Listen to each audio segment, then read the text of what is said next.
GMGers and GMGettes, are you ready?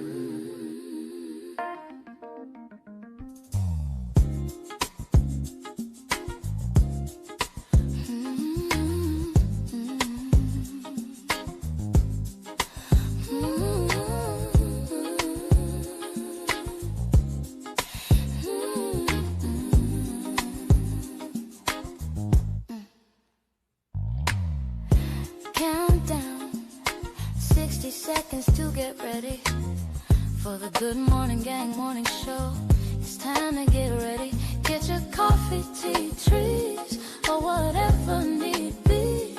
Then put on your seatbelt. We're going on a journey. We'll discuss trending topics, music and breaking news to help get your morning right. Big Phil speaks, giving you his one-of-a-kind point of view. It's the GMG, and we're family. So as we count down to the start of the show, prepare for the unexpectedly. If you know, you know. Tell 1 to 7 of your friends to come in. Share your love for the show. We're about to begin. The GMG countdown.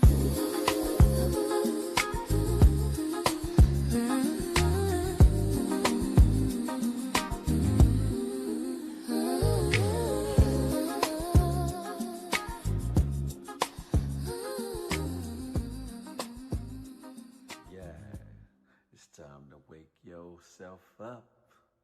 It's the Good Morning Gang morning show. You feel me?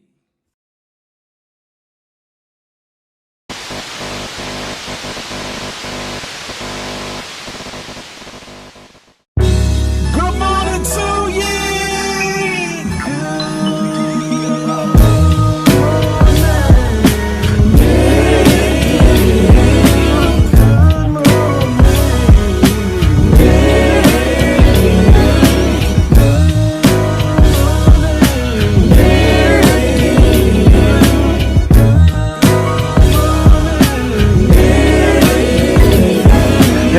Hey, looky, what do we have here? I don't know, probably the best morning show ever hit the atmosphere. Let's be clear, there's plenty others that do it B.I.G., but keep it at a buck though, none to get you up though like TNT. With all the news and real point of views you can use, light and heavy topics we peruse, even a laugh or two. What you talking?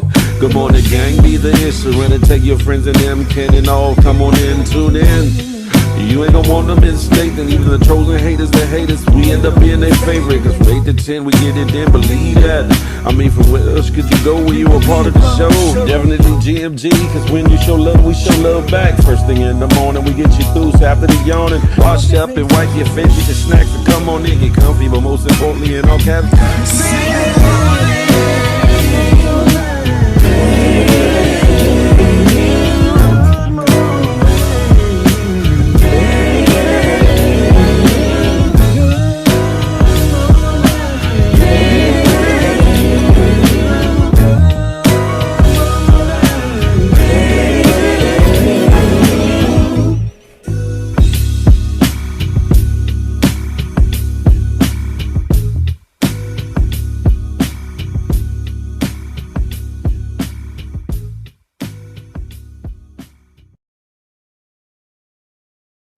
Doo-doo. Scooby-Dooby-Doo-Doo-Doo. Good morning to ye. Good morning. Gang. Good morning. Huh? It's your boy, Big Phil Speaks.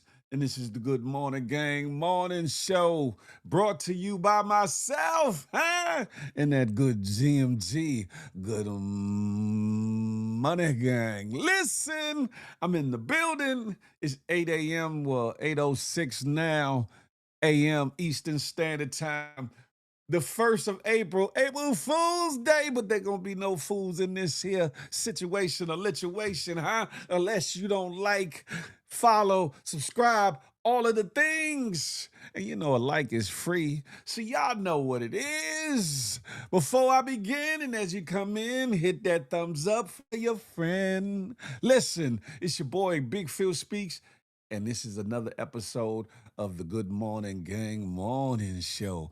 Episode 284 of them things. That's right, 208, episode 284 of the Good Morning Gang Morning Show, huh? Too little, too late is the title. Too little, too late is the title. I should have titled it Got Your Beard.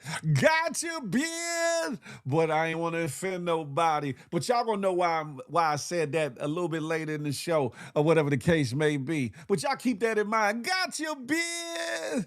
Yeah. What goes up must come down, and what goes around comes back around. Listen, it's your boy Big Phil Speaks. Y'all do your boy a solid favor. And tell a friend to come on in. Listen, for those that are tapping in, tuning in, we got the edition of it streaming on the Good IG this morning. On the Good IG this morning. Listen, there's a little delay in the feed, just a little delay in the feed for those watching. But guess what? We running. So now I got us on the Good YouTube, of course. Got us on the Good Facebook. Got us on the X, formerly known as Twitters. Got us on Twitch. And now we running the actual show stream in It's your boy, Big Phil Speaks, and this is the Good Morning Gang Morning Show. Before I go any further, let me give out the warning. You hear me? Warning. Federal law, Title 17, USC, Section 107, allows citizens to reproduce, distribute, or exhibit portions of copyrighted material under certain circumstances without the authorization of the copyright holder. Fair use allows for the quoting of copyrighted materials in the creation of a new work for purposes included, but not limited to, criticism, comment, news reporting, teaching, scholarship, or research. Fair use preserves the free flow of culture, baby. Yes, it's your boy.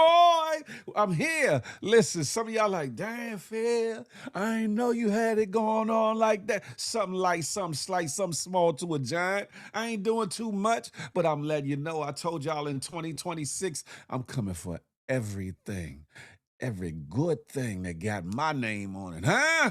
Every blessing, every opportunity, love, position, you name it, all of the above. We in the building. And before I go into the roll call,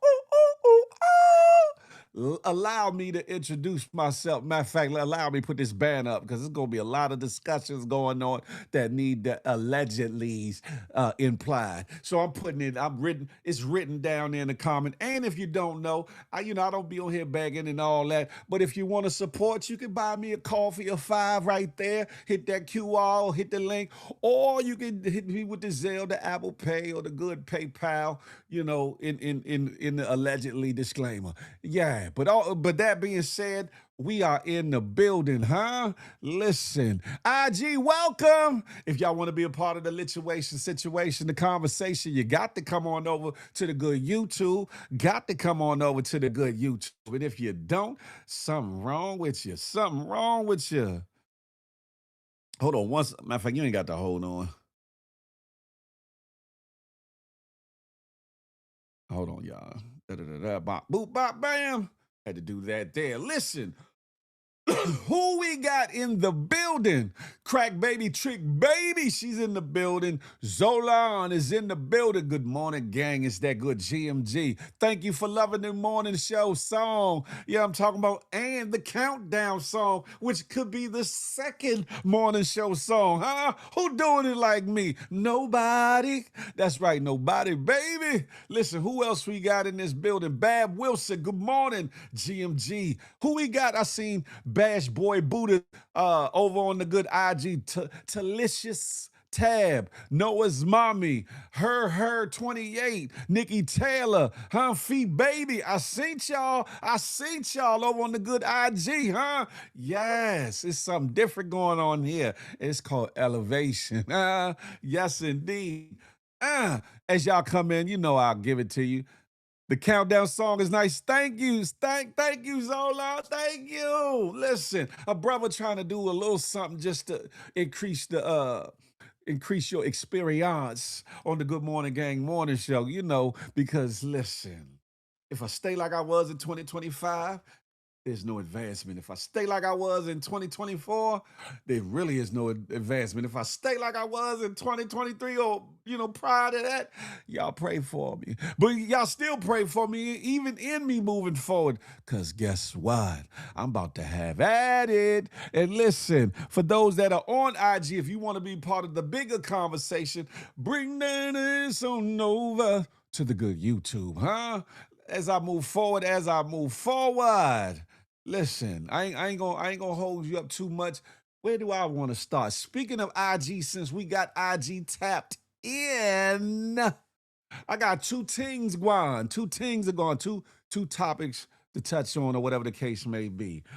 This first one, this young lady, believe her name is Mia. If I'm wrong, please charge it to my head, not my heart. But she's speaking on privacy and messaging being what the privacy and messaging being taken away on these IG streets, or whatever the case may be. On the IG streets, them little sneaky links y'all doing, clickety clack clack clack in the DMs, the messages for business and things that y'all shouldn't be talking about on IG anyway, and all the things, huh? You getting in that DM knowing you got somebody special. You talking about personal things that you don't want nobody getting involved with. Nobody finding out about. Well, guess what? I don't know why they say this. Hold up. Okay, good. I was about to say, Lord have mercy. One of my screens was saying that something was wrong with the IG feed. Sorry about that. But soon your privacy is going away because the encryption that they offered, most people didn't even utilize. So they're taking that option off the board unless y'all get at the at Instagram account and y'all in masses say, hold up, we want that feature. We need that feature. In the meantime, between time, y'all listen to what this lovely young lady has to say, huh? That part. Hey, wait, before you send another DM, another private message, listen to me. By May 8th, that extra layer of message privacy will be gone. End-to-end encryption will be coming to an end. It's not a rumor, it's confirmed. They're taking it away because people weren't using it. It was there, it was optional, and nobody paid attention, so now it'll be gone. Now let me break this down for you. That group chat, your business in the DMs, that message you sent thinking it was just between you and one person. Well, after May 8th, because there won't be end-to-end encryption, the platform can see it, scan it, store it, hand it over if they have to. And that's how it works without end-to-end encryption. And this is how privacy disappears. Quiet, slow, based on how we move. So if we don't use privacy, we lose it. So tighten up. Stop putting sensitive conversations in random apps. Move real conversations where they belong, because things have shifted. After May 8th, less private, more watched. Most people won't catch this, but we will. Y'all heard that. After May 8th, that privacy that you think you had anyway, and like they weren't listening at the door anyway. What you had said? I was listening. Listen, that's gone after May 8th. Unless her message, unless this conversation, unless other conversations about this same thing get sent to Instagram in masses, and they decide to recant that or cancel that cancellation, or whatever the case may be. Listen, all you freaky links, all you freaky sneaky people, you might want to be careful, because you never know. Your conversation might end up in some expose, some dossier, or it might end up in some kind of future IG marketing or promo, and you ain't even know. And all you know is your message pop up on the screen, and you and that person, or you and some other people might, hold up, she said what? He said what? Yeah, that might be your ass, Mr. Postman. So you might want to be careful moving forward after May 8th. Matter of fact, you should be careful now about what you put on these internet streets, whatever the case may be. Not just IG, but anywhere. Because once it's on these internet streets, it's there forever. Forever, ever, ever. Forever. Listen, I'm moving on with the move on. Let me see. Da-da-da-da. Boom, boom, boom, bop. Make sure I ain't miss nobody. Okay, cool. Hermosa Diosa, I see you tapped in on the good IG. Salute to you. Listen, y'all come on over to the good YouTube, huh? The next thing. The next thing on the docket for the IG streets. Let me see. Do. Listen, would y'all pay for a subscription? Mind you, they already offering the verification subscription, but would you all pay for a subscription to be able to sneak and peek and watch people's not spaces, watch their stories without being known? Huh? Because a lot of y'all be creeping. A lot of y'all be creeping, be hearting, leaving little messages behind the scenes and all that. Life is meaner. Good morning to ye. I'm on the good YouTube. Come on over. Listen, Instagram reportedly is testing a new subscription service that comes with some interesting perks. According to Business Insider, the platform has launched tests with users in Mexico, Japan, and in the Philippines.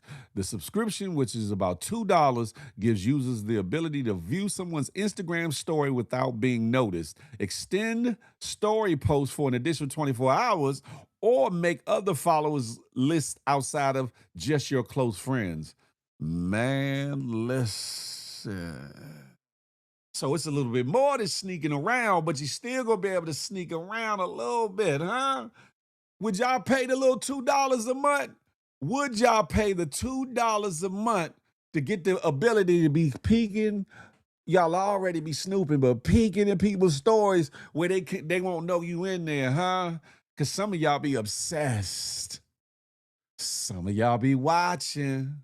Some of y'all don't even want the individual that you're spying on, peeking in on, to know that you in there, huh? So y'all ain't got to be in them under them fake pages. You ain't got to be under them troll pages. You ain't got to be in them incognito little under pages you got for them little situationships. You can come under your account and look into people's stories, and they won't even know you're there. Would you pay $2 for that? I might pay $2 to be able to extend my stories, though. I like that one. The making other lists beyond close followers. Maybe because you could direct some of your stories directly to like supporters or whatever the case may be. Could be. Sexy Sugar Mama, good morning to ye. Good morning to ye. Notorious, I see you. Good morning, GMG. We in the building. Look, Life is Meaner said, I would pay. I know that's right. Look, just to be able to, I always feel like somebody's watching me. And I've already had a sense of different individuals watching my stories because I would hear things pop up in other places, lives, and spaces. And I'm like, get your life, find your life, move on in life, or find yourself outside of my life. You know what I'm talking about? But guess what? It's all right. So would y'all pay the $2 for these extra features or whatever the case may be? If I watch your stories, I don't mind. I'm watching them though, to be 100. If I come through the stories, I don't mind you watching. There's been a couple of times, you know how when you go through the top of your thing and you click on somebody's stories and it ends theirs and it goes on to the next and it goes on to the next, right? There's been a couple times I didn't mean to stop into certain people's stories, but it just happened to be next on the list. I'm like, oh damn, or whatever, right? However, it was no snooping or no creeping, none of that, or whatever the case may be. It just might have been I was only interested in seeing what certain people were posting in their stories or whatever, so I would click on theirs, and then just so happened that one of the next ones was one of them other accounts or whatever. But I ain't got no problem with nobody knowing I'm in their story, because if I'm in your story, I mean to be in your story for the most part. So I don't know. I'm in the air. I'm up in the air about that. Have at it, because some people want to be sneaky freaks. Some people want to be sneaky freaks and not, you know what I'm saying, let the world know, whatever the case may be. But if you're in somebody's story, I'm just saying, right? Some of y'all need to grow the hell up.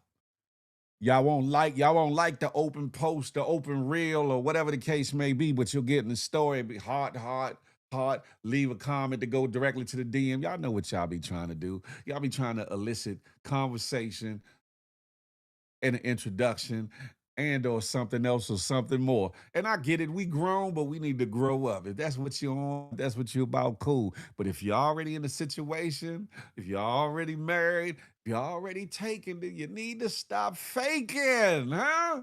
You need to stop faking and get your ass right. That part. Music for God, too. Good morning, darling. It's the Good Morning Gang Morning Show. Listen, yeah, Life is Mina over on IG said, I would pay. Life is Mina, I wish you would expound on why would you pay? What you paying for, Life is Mina? You paying to stay in the cut? Is that what that is? On a little low ski? Is that what you paying for? Or are you paying to extend your stories? Or are you paying to be able to segment your stories to different other lists beyond close friends or whatever the case may be? Pretty Love Conyers, I see you over there on IG. Come on over to YouTube. Why don't you, huh? Portuguese 0915, I see you on IG. Come on over to the good YouTube. Listen, we gonna keep it pushing, but I had to get into those two topics, especially since IG rolled out this morning, and I'm thankful for that, because I've been trying to get it to work, to come into fruition for a second. But it had been causing me some issues, but we good now. Listen, which one do I want to do first? Y'all probably have seen this story on the internet streets. This medical professional got pulled over, was having a medical emergency, mind you. And the illy or the undertrained officer or the profiling officer, depending on how you want to look at it, thought the lady was drunk, and she the whole time was having a serious medical emergency. I'm going to play the video, and then we're going to talk about it for a second. Ten Smith Music, good morning to ye. I'm over on the good YouTube. Come on over and be a part of the conversation. Why don't you, huh? Listen, y'all check this out. Ma'am, how much have you had to drink tonight? I'm sick, I need sugar, I'm diabetic. Yeah, that's what they all say. Step out of the vehicle, you're clearly intoxicated. Please, my bracelet, Save it for the breathalyzer, lady. Out of the car, now. At 9:43 p.m. on a Wednesday night in Scottsdale, Arizona, the intersection of McDowell Road and Hayden was nearly deserted. Dr. Bernest Williams, 43, sat behind the wheel of her silver Honda Accord waiting at a red light. Her vision was beginning to blur, and a tremor had started in her hands. For the past 10 minutes she had felt the symptoms building, confusion, trouble focusing, and a growing shakiness she knew all too well. Her blood sugar was dropping to a dangerously low level. For the previous 12 hours, she had been inside operating rooms at Scottsdale Memorial Hospital, moving from one emergency surgery to the next. In the chaos of the day, she had missed both lunch and dinner. As an orthopedic surgeon, she was used to exhausting schedules, but tonight she had made a critical mistake. She had skipped meals while rushing between patients. Now her body was paying for it. She reached toward the center console for the emergency glucose tablets she always kept nearby, but her coordination was already failing. Her hand struck the bottle, knocking it over and sending the tablets scattering across the passenger seat and onto the floor. The traffic light turned green. A car behind her honked. She pressed the gas pedal and the car began to move, drifting slightly within the lane as her motor control deteriorated. What happened during the next 67 minutes would be recorded in chilling detail by Officer Derek Lawson's dashboard and body cameras.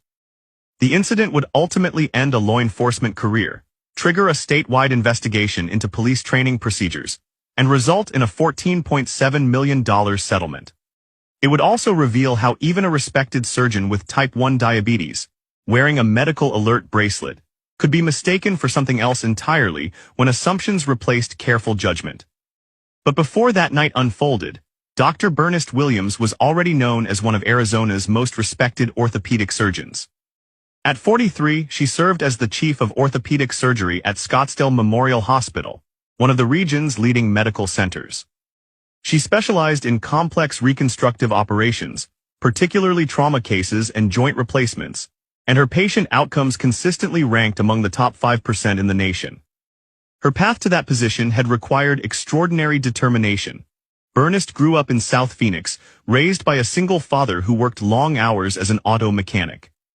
Her mother had died from complications of type 1 diabetes when Ernest was only 7 years old. Watching that slow decline left a permanent mark on her life. When Ernest herself was diagnosed with type 1 diabetes at the age of 11, she responded not with fear but with discipline. She studied the disease, learned to monitor her blood sugar carefully, and became meticulous about managing her condition. She graduated as valedictorian of her high school class and earned a full scholarship to Arizona State University, graduating summa cum laude. She later received her medical degree from the Johns Hopkins School of Medicine. Over 18 years of practice, she performed more than 3,000 orthopedic surgeries and published 62 peer-reviewed research papers. She received the American Academy of Orthopedic Surgeons Award for Clinical Excellence and served on the board of the American Diabetes Association. Despite her demanding career, she managed her diabetes with strict precision, checking her blood sugar multiple times each day, keeping glucose tablets within reach. Wearing a medical alert bracelet at all times, and carrying a medical alert card in her wallet. She understood her body. She recognized the warning signs of hypoglycemia. She knew how to prevent it and how to treat it.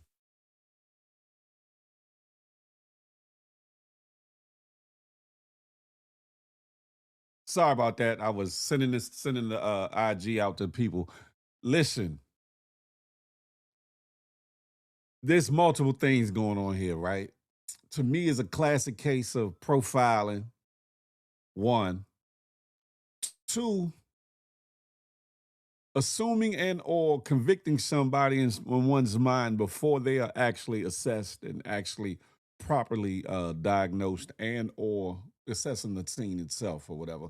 I get some of her actions, some of the things could correlate with being under the influence of something, whether it's alcohol, drugs, et cetera, et cetera. However, she said, I'm having a medical emergency. He should have asked more questions, but he had already convicted her. He already said, nah, that's what they all say. What did he get for his stupidity? What did he get for his not protecting and serving? A loss of job, a lawsuit to probably his police force and the government. Now, though, she has a role to play in this too. Miss Lady, you definitely have to be on top of your health. And with you working in hospital OR rooms, doing surgery on people, you have to be on point. You have to stay up on your sugar levels. You have to stay up on your medication because other people's lives and things are at risk or whatever the case may be. She has to have accountability for that because unfortunately things happen, but she should have never been in that position for it to be a thing, for her to even be arrested or put in that position to be pulled over and or questioned and or detained and or arrested for having a medical emergency that looked like a DUI, whatever the case may be. But it is what it is. It is what it is. Okay, bong, got that. How are y'all doing this morning? I see a few people tapping in, coming in and out on the good IG. Who else? When the smoke clears. Bedazzle's mom, Goose Mill, Miss Porcelain Dog, Queen Nikki, Be Real. Y'all be blessed. Y'all come on over to the good YouTube where the lituation is. Where y'all see that chatterization right there, that chat going up and down. Y'all come on and be a part of that there. Huh? Let me see. I can't even do it from here, but it's all good. Understand. We moving on, huh? This next story. I'm hoping don't cause problem with the people that watch censorship, the people that, control what you see and what you can't see, what's righteous to see and what's wrong to see. But this here is what needs to happen with these little pedos, these little people that got issues, these little sick individuals. I can't say what else should happen, but I can say that at least what these individuals did should definitely happen. This is what happened when not just one person or two people investigate or try to out somebody and their sickness and their evilness and their vileness, but when the whole town gets down with the get down, or a lot of them, that is. You think I'm playing? You think I'm lying? Check this out, would you? How do I know you? You probably see me catch pedophiles on the internet. Oh yeah. So Are you Ron, serious? can I have that phone, boss? Hold on. Let me. Why you been talking with a little boy? Why you having dinner with a little boy? He contacted me. No, you wrote first. You wrote the little boy first on Grindr. I know how this works. So let's go through a little bit of what you're doing here, man. Mr. Ron Callahan. Let's read that gum at the table, Ron. You got no manners. Yeah, good boy. Elbows off the table, man. Elbows off the table, manners. So I have always had a special place in my heart for kids. You always had a special place in your heart for kids, huh? Why are you taking that long? Look at this. The whole town.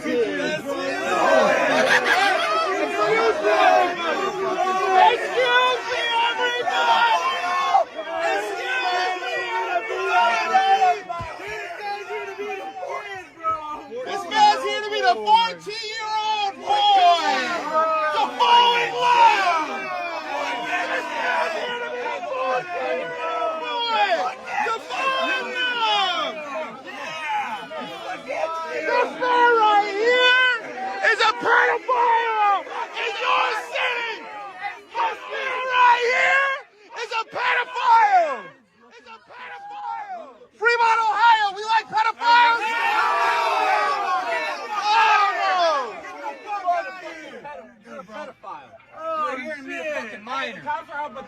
Hey, I think Janet's seen what's happening. Relax, brother. Hey, police on the way. Ron, what happened, boss? Why? Because you're a pedophile in Fremont, Ohio, and we don't like it.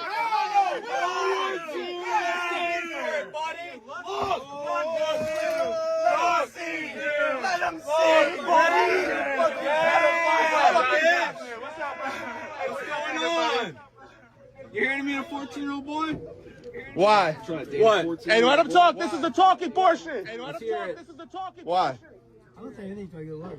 Drink that. I ain't no cop, bitch. I ain't no cop. Drink. Excuse me, everybody. Rod's here to be the 14-year-old boy. Let's hear it, buddy. Ron Callahan. John. Ron John. How do I know you? You probably see me catch pedophiles on the internet. Oh yeah. So Are you Ron, serious? can I have that phone, boss? Why you been talking with a little boy? Why you having dinner with a little boy? He contacted me. No, you wrote first. He contacted me, ass knuckle. Listen. If you feel like that was bullying, if you feel like that was harassment, something wrong with you. Because these sick individuals, from in high places down to lowly spaces, are targeting our children, are preying upon our children. Sick individuals that deserve everything they got coming. If you ask me, I can't say what that is. However, laws need to be changed so that it ain't pats on the wrist or the back of the hand for crap like that or worse. Some states are cracking down. Some states are saying enough is enough. All states need to get on board with that. All states need to get on board with that.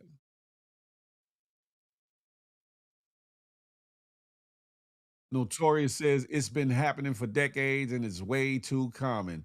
That's a fact, the mundo. They don't even try and hide it anymore. Sick. Indeed. People like that, there's a special place in hell for them, you ask me.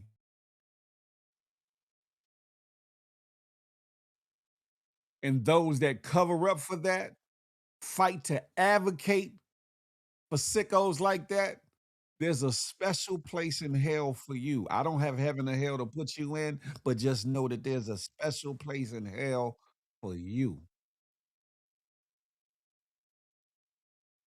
I'm just saying. Anytime any politician, any legislative official, any judicial official, any corporation, any private citizen or individual campaigns for, in advocacy of, or in sympathy or empathy for any of them sick individuals, you're just as bad or if not worse than that said individual because you're helping to perpetuate crimes against children, violence against children, abuse against children in different forms: verbal, physical, actual, you name it, emotional, mental, you name it. People like that need to be done away with. Because of the sensitive nature of the situation, I'm gonna move past that. But I'm gonna say it like this. Shout out to that damn town for standing up. Talk to me nice. I see you. Good morning to ye, GMG. You in the building, huh? Listen, shout out to that town, that part of Ohio that said, you're not welcome here.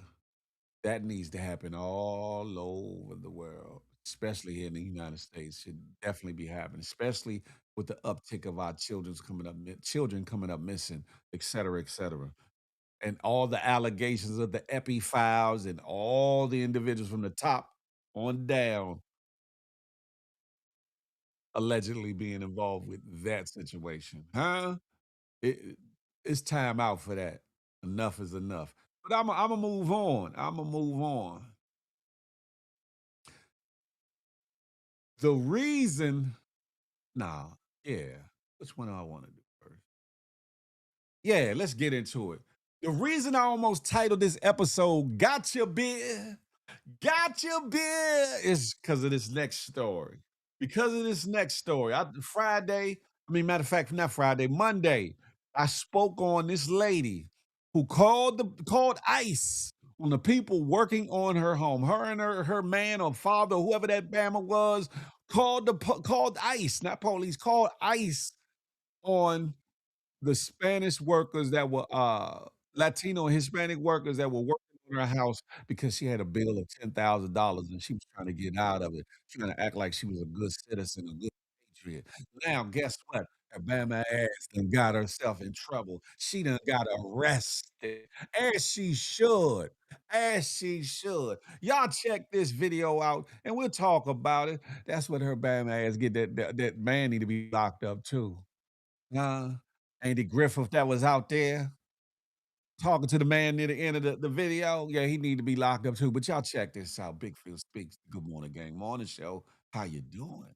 The employer who assisted ICE in arresting her own workers has been arrested and faces felony charges. The homeowner had hired 6 Guatemalan workers who had been working nonstop for several days, putting in long hours to finish the project on time with the job nearly complete and expectations that payment was finally coming.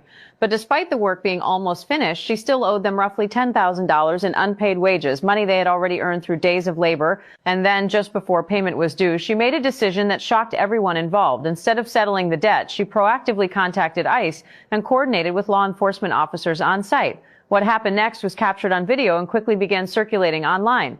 The workers still on the roof and in the middle of their job were suddenly ordered to come down with no warning and no explanation. One by one, they were taken into custody, some of them detained immediately before they even had a chance to grab their tools or process what was happening.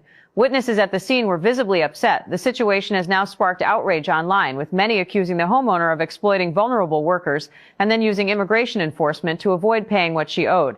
Prosecutors have now launched an investigation and filed charges, including exploiting immigration status to extort financial gain. If proven, this would constitute a felony when immigration status is used as a tool for exploitation. The labor relationship ceases to be one of employment and becomes nothing more than blatant exploitation and betrayal. This is one of them cases of the chicken coming home to roost. This is one of them situations where they say karma rears her ugly head. This is what one of them situations where they say what goes around comes back around. Levon Myers, good morning to ye, GMG. This bam ass bro, excuse me, ladies. Sorry. There's a difference between women and individuals such as that foul woman that they just discussed who called ICE on the very individuals that were repairing her home, doing an honest day's work, being productive, being positive, helping to better her life and her world by repairing what was wrong in her home.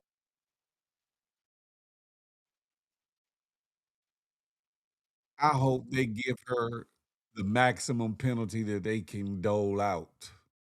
I don't wish jail on too many people. I don't. I don't wish jail on too many people, but in this situation, I feel as though she should get some time.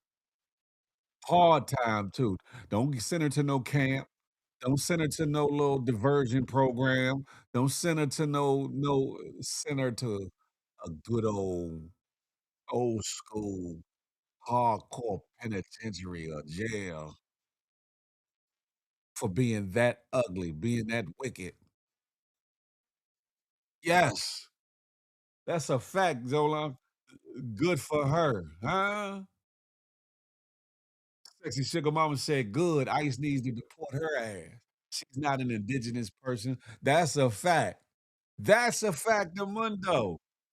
Need to get her up out of here. Catherine James, I see you tapped in on the good IG. Wuzzle 805, I see you tapped in. Come on over to the good YouTube. Why don't you, huh?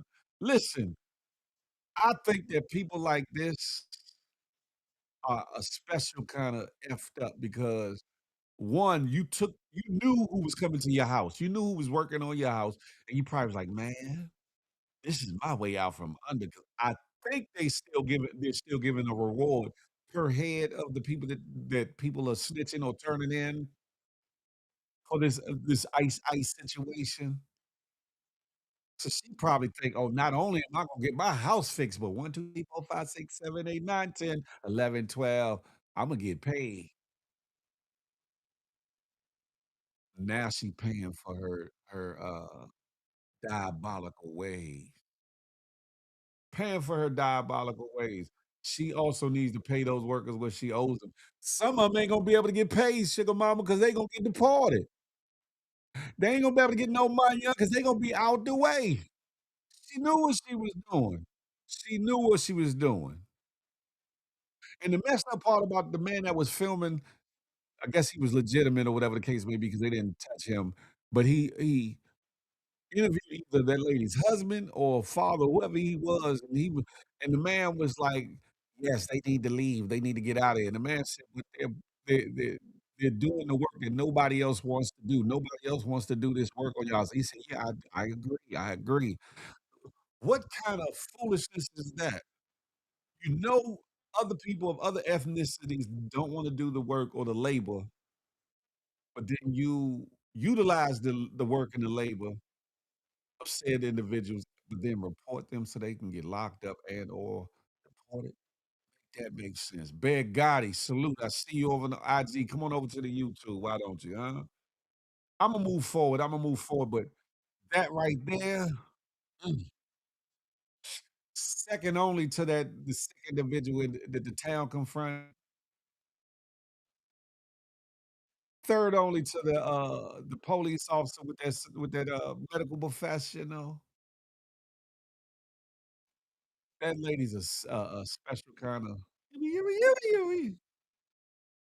But, like again, I hope that she gets exactly what she wants. I'm moving forward. Ladies, this part is for the ladies. Fellas, we gonna have to take a back seat because we can't we but then again, it might affect us in some ways too. And this is what I'm gonna say. There's a story of a case of a lady who was pregnant.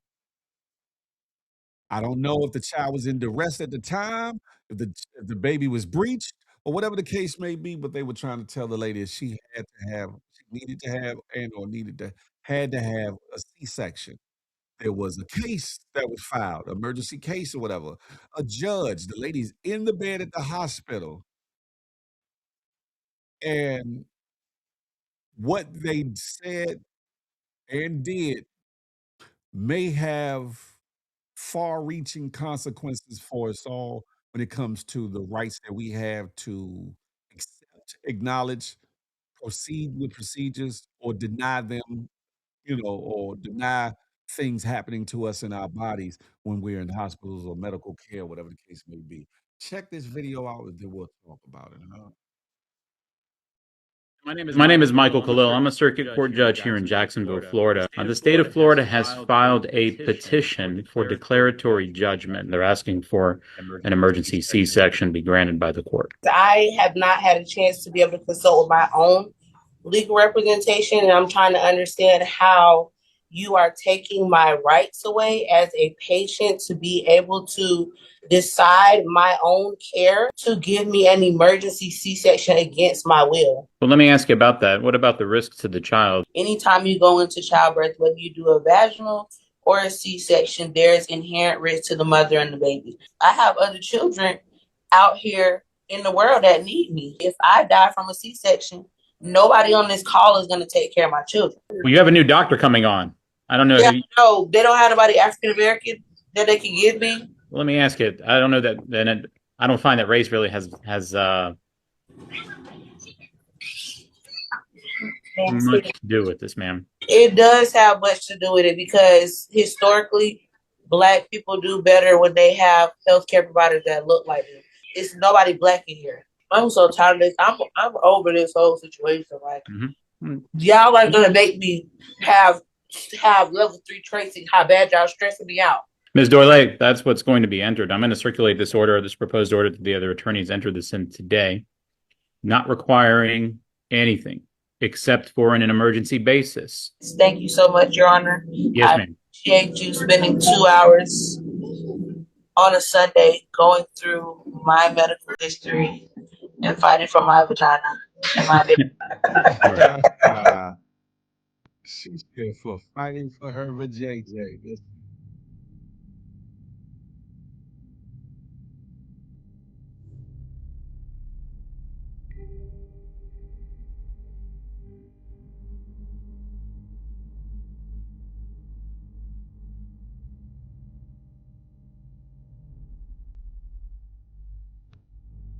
This is re-traumatizing. Tell them I don't want to be on. Y'all can have your own meeting. I want to see my child.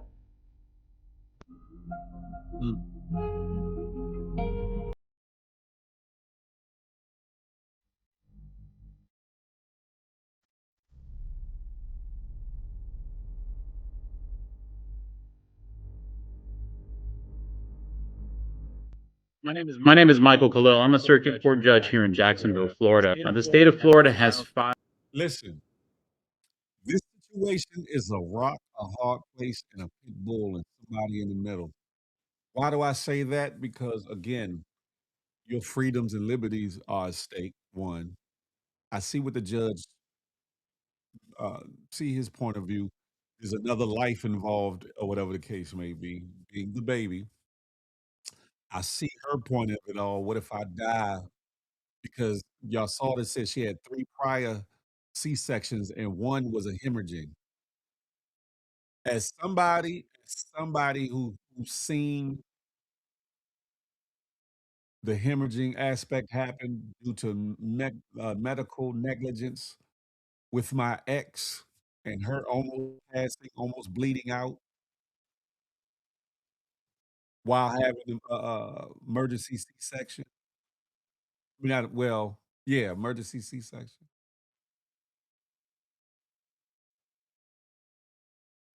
I know how sticky that situation can be.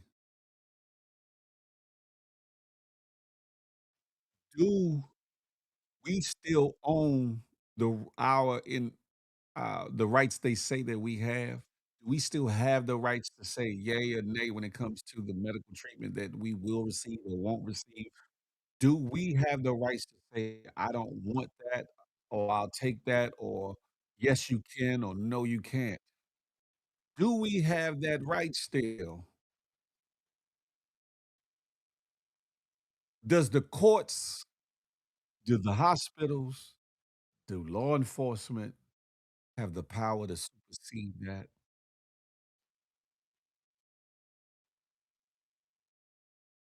I don't know the young lady's background. I don't know if there's any mental illnesses or issues there to whereas it gives other people, doctors, the courts, etc., more power to exact things happening beyond that person's permission.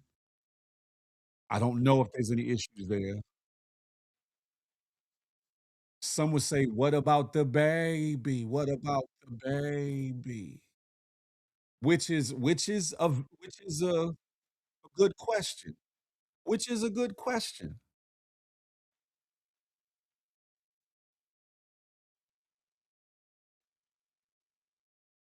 At what point, speaking from one side of the table, do we say, "Okay, I've lived my life. I have to think for this baby that's coming into the world." Or on the flip side of that, do I stand my ground on what it is I want and don't want, and will that be respected and protected? Again, this is a small area dealing with pregnancy and all that, and that's why I said, ladies, this is really for you, but then again, in the general spectrum of it, it's for all of us because it could be other things that men need done or don't wanna get done and are made to do the moment. On the one hand, women have fought hard for the rights to be able to control what happens to their bodies and what doesn't happen to their body, right? To make certain choices over their life when it comes to giving birth, terminating pregnancy, protecting their health, or doing all these things, or whatever the case may be. In this case, they kinda usurped that. I heard what he said in case the medical need what you call it, but then in a lot of situations, people aren't forced to have to go through treatments and operations. They're given the opportunity to decline, whatever the case may be. This is a tricky situation. This is a tricky situation, and for this one, I don't have a dog in the fight. Ladies, that's what you that's this is your fight. In this at least with this one situation and circumstance, this is your fight, but, all our liberties are our are blah, blah, blah, are our freedoms being snatched out from under us right before our eyes. Something to think about. Who came in the building? Sophia Lee. I see you, GMG. Tiffany, good morning to ye. Good morning to ye. My uptown homeboy Frank Murphy, DC Mumbo's house is in the building. Who tapped in on the IG side? Big H 1966. Tia Love Love. My kids all I got. Y'all come on over to the good YouTube. Why don't you listen? I'm gonna keep it pushing, but that one right there. That one right there is a tricky situation. A tricky situation. Tricky situation. Do we keep our freedoms and liberties intact, or do we become wards of the state in all matters? and give up our rights of choice. Something to think about. Something to think about. I'm gonna move on with the move on. I'm gonna move on with the move on. Listen. Da-da-da-da. Uh, Ooh, I got two situations I want to talk about. The first one is going to be Lil Durk. The next one, the last one, the doozy is going to be Brandy and Wanye. Wanye and Brandy. I know Wanye Morris from Boys to Men. I'm down on bending knees. Boy, you might be on some bending knees after this one. But we're going to talk about it. We're going to talk about it. First, Lil Durk. Lil Durk is locked up in a case where they saying he conspired to facilitate, paid for, uh, knowingly the unaliving of and malicious wounding and assault of, of various individuals or whatever the case may be. He's innocent until proven guilty. He has not had his court date for trial yet, but the brother is speaking out from jail and saying that he's somewhat seeing the error, not somewhat seeing the errors of his ways, not for this case, but in life in general, and that he wants to be a difference in these youngsters' lives or whatever the case may be, which is applaudable. It's it should be supported, right? But my question is, it a little too late, too little too late, like the title says, too little too late. Y'all watch this video. Uptown Nelly now, my uptown homegirl. Good morning to ye. Over on IG, Junito PR, Bambina, Bambina NYC in the building. Y'all come over to YouTube. Y'all watch this video. Listen to this man and his words. And let me know what you think about it. Is it too little too late? Is it right on time? Should he be applauded? Or is this a plot and a ploy to try to get out from under? You be the judge. I'm not. Yeah, I just want to give y'all just an update on my mental, my mind state. I just been reading, getting into these books, just working on my patience. I've been reading Pawns in the Game by William Gackar, Huey P. Newton, Fred Hampton, Elaine Brown, just all the revolutionaries, who've been through something and stand for something that a lot of people don't know of or forgot about. And I just been, it's just been sitting on my heart lately to just save the generation, bro. Save these kids. They don't deserve it. I'm just tired of being a pawn for the culture, entertaining and being ignorant. You know what I'm saying? I want to change the world around to being positive. I want to start with saying, like, when it comes to support, I'd be cool because, when Jay-Z went through his situation, he the people's champ. They turned their back on him. Even Drake and Kendrick, you know what I'm saying? So I'm gonna be the first one to just do it, you know what I'm saying? And not saying the first one to do it, but, for these kids, we got to be their heroes. You know what I'm saying? They got to look up to us in a positive way. You know what I'm saying? And a lot of people ain't gonna like it. If you can't make money off of it, they ain't gonna like it. So I'm gonna be the first one to do it. Revolutionary. Man, sounds good. Sounds good. Sounds official. Sounds like he should be applauded. Is it though? Is it though? Only because he's under the scrutiny, under the vice grips of this case, or has the brother fully awakened and said, "Okay, even though his life may have been in a different place in space, maybe he's taking accountability internally. Like I was a part of this bullshittery. I was in the midst of a lot of things, doing and or sanctioning and or condoning and or applauding certain activities that a lot of us young black men and black women and other ethnicities take part in, endure, bear witness to from our uh, respective communities.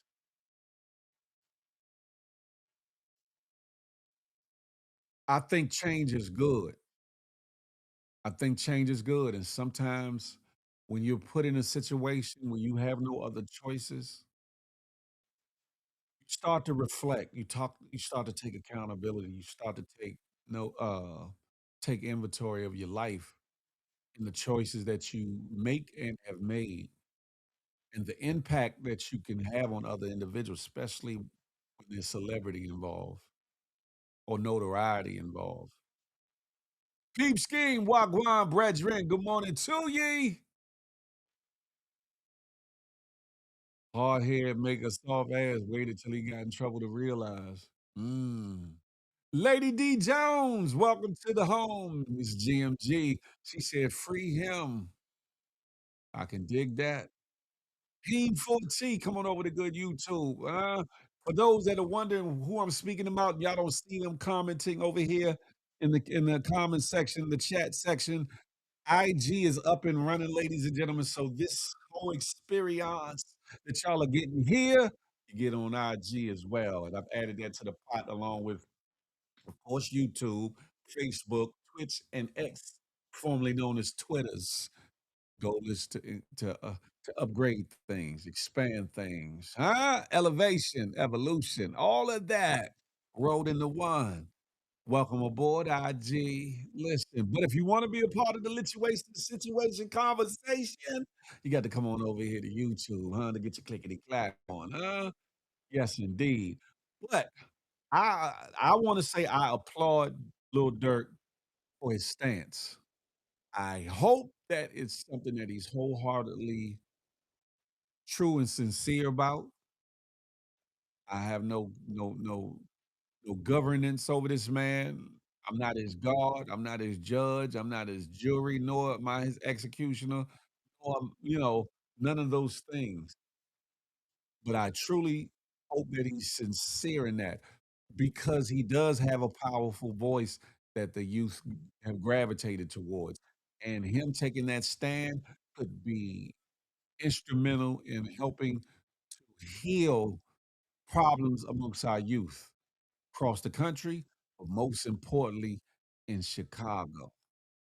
Most importantly in Chicago, where there's been a whole lot of validity, volatileness, issues, drama, violence, etc. So, Lil Durk, I truly applaud you. I truly applaud you. I hope that in the end, my brother, that you come out on top of all the things that you're facing. I hope that in the end, you see the errors of maybe some of your past ways, like you said you did. And I hope in the end that you live up to and live out what you're saying now is your purpose. And you utilize your notoriety, you utilize your celebrity, you utilize your powerful voice for the good. Queen, let me tell you. Good morning to ye. Shout out to you and G Blizzle. Oh, shout out, my fault, Gary. The couples hour is in the building. Listen, shout out to Dirk. I hope that he definitely makes a change. Now, this next one, woo, after I finish talking about it, I'm gonna put the link out there in case y'all want to come up and holler at me. This next one, oh my God. Randy. It's only broken hearted. Life's not over. Yeah, enough of that. Barney, yay! Damage him. Whoo-wee. Allegations, allegedly. I don't know. I wasn't there. I was not there. There was a lot of speculation back in the day, a lot of assumptions and a lot of things. Now there's some rumors coming out and there's some truth being spoken, and there's his side, her side, his side, and somewhere in the middle there's the truth of all this bullshittery. But Brandy, the wonderful songstress who does not get enough props for her song, is speaking her truth in her new memoir, Phases, a book that she wrote. She confirms that Wanye Morris of Boys Have Been pursued and slept with her when she was just 16 years old and he was 22. I was a child and he was an adult. And it's time the world understood the difference. Lord have mercy. Now again, even though I got my allegedly's running in the bottom, I want to say that these are all allegations. These are all allegations. Lord. Notorious is starting it off singing their song, man. I had to. Only broken hearted. Life's not over. Oh, life could be over. ASAP like Rocky for this allegation. Lord, Notorious said a damn mess. She said, ain't no allegation. How you know Notorious? Was your ass there? Was your ass there, Notorious? Let me find out. Who are you, Notorious? You are Notorious, but who are you? Are you around them circles and you know some things? Charlie Hustle, good morning to ye. Good morning. Listen. Wanye Morris, at a time, spoke about this. And I think it's a recent time he spoke about it. And it seems like he was trying to distance himself from the rumor of that age difference, as opposed to saying, yes, we had relations, we had a relationship, but it was after she was 18. But a lot of people ain't going. A lot of people ain't believing it. But what do we do? Young Dre, salute GMG. She said, nah, I ain't nobody. Listen, shout out to Hollywood Unlocked for capturing footage from the live that Wanye did. Sound like that might have been his wifey in the background or somebody in the background while he was explaining all this. Now, side note, the way the brother was talking, his dialect seemed a little fishy to me, especially going back to the Wanye I done heard, you know, talking back in the boom doo doo da da days. But okay, have at it. He's, in a different place and space in his life, or whatever the case may be. But y'all listen to this. It's a couple minutes, 2, 3, 4 minutes, but we're gonna talk about it right after this. Huh? Oh, yay. Brandy, damn it. Should I just tell the story? I'm going to tell the story. He likes stuff like this, especially when people don't have any idea. Okay. Okay. So check this out.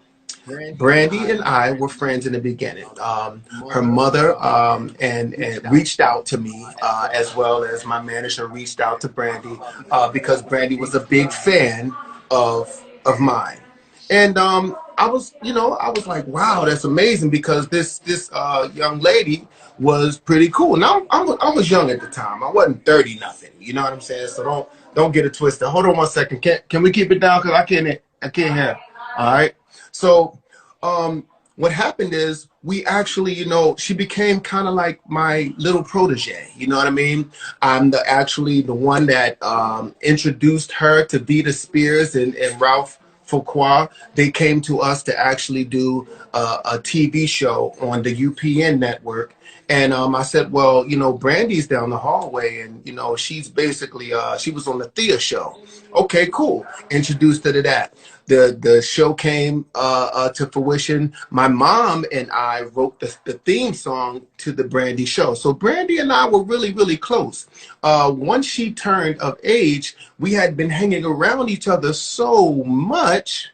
We've been hanging around each other so much that there became to be some sort of connection, an intimate connection. We actually fell in love. Now, we were young. That's what happens. You're young and you fall in love. You know what I'm saying? Especially when you have the ability to be around somebody a lot, you begin to know things about them. You know what I mean? And they know things about you. Now, when you're young, you make decisions based on your youth. You know what I'm saying? You don't make decisions, moral decisions that put you in a whole position where you know that this is what's going to be for the rest of your life. You're learning through everything. And Brandy and I learned through a lot. When it came time for Brandy to go on her prom, she was my girlfriend. Kobe Bryant was graduating from high school that year. Brandy was my girlfriend. She had just graduated from Pepperdine, and her mom and we both made it so that Brandy was able to go on tour. I mean, on the prom with Kobe Bryant. Okay, when it came time for Brandy to introduce herself to the world, I'm the one that actually put her on the Boys to Mentor. Okay, so she was with me. You know, she was my friend, and we became intimate as in a relationship. There's no lie going on here. You can ask Brandy; she will tell you the same story. Relax on what you think because I know because I lived it, and so did Brandy. As time progressed, we grew out of each other. Yes, it was a hurtful thing. It was a hurtful thing to break up. That's what happens. You're in a relationship and then you break up. She grew out of me and I grew out of her. Might have grown out of her a little bit faster, but you know, it's a relationship. You're young and you make decisions. Next thing you know, that's what it is. Brandy's successful, Boys to Men is successful, and we're happy. You know what I'm saying? This is what it is. We are happy. So whoever is there saying, you know, all kinds of crazy stuff like they know, you know what I mean? Regardless of anything, my age, her mother was definitely, you know, a part of our relationship. Her mother and father was a part of our relationship. They allowed me to guide Brandy and to help her through her career. They understood that we had grown close, and that's what it was. You know what I'm saying? So understand that that you know for a fact, whoever it is on there, that life happens. That's just what it is. So now you have your answer and you have your understanding. If you care to listen, you care to believe it, I don't care.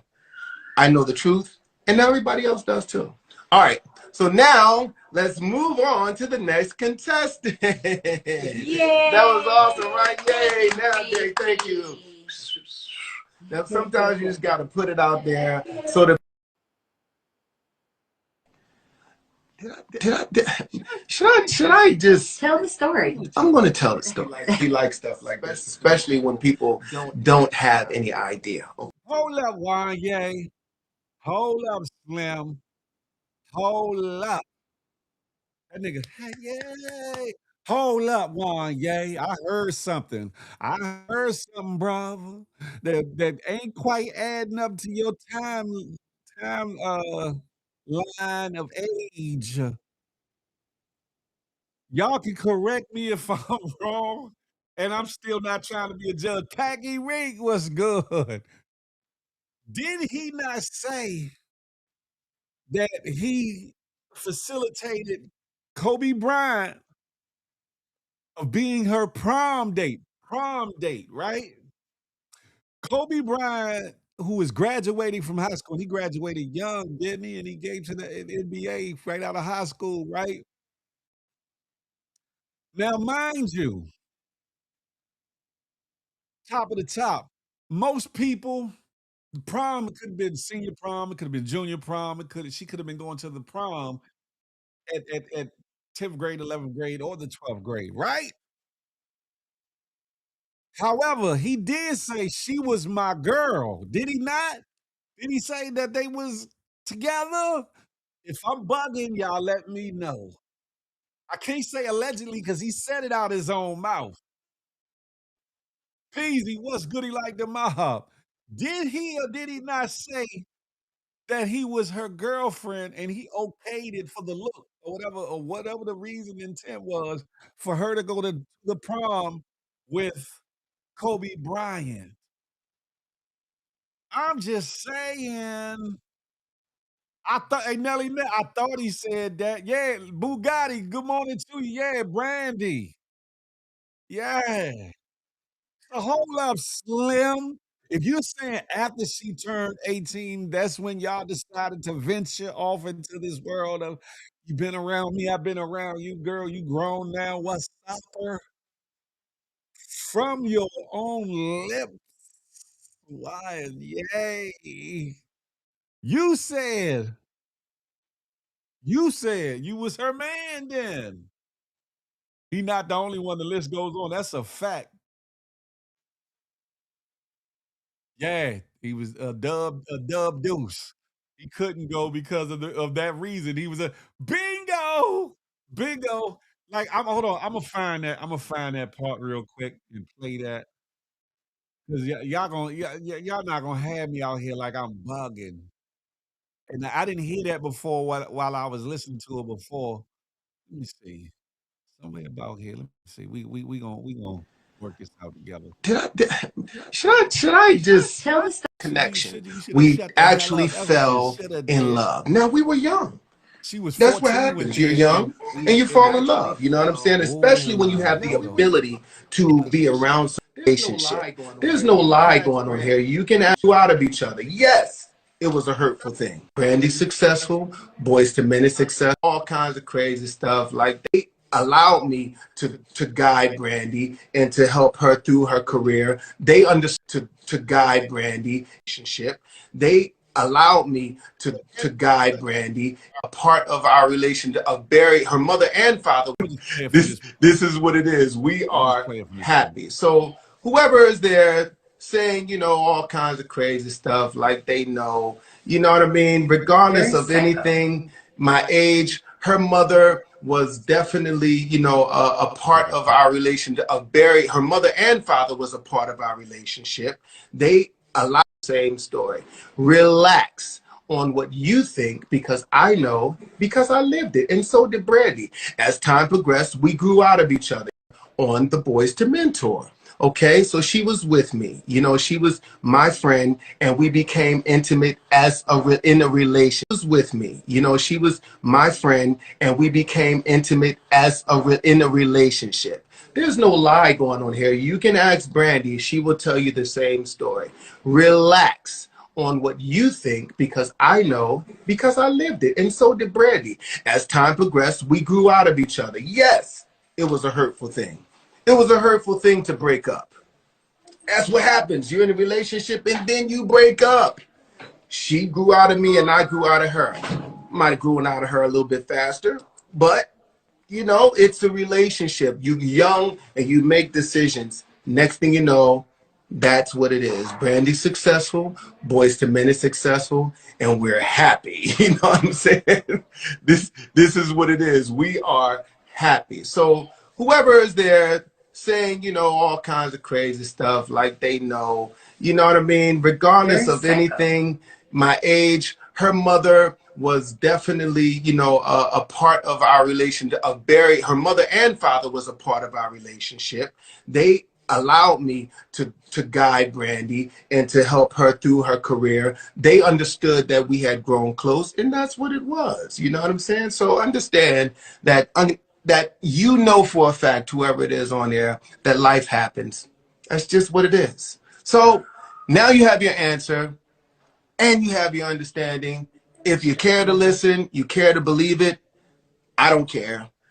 I know the truth, and everybody else does too. All right, so now let's move on to the next contestant. Yay! That was awesome, right? Yay! Now, Jay, thank you.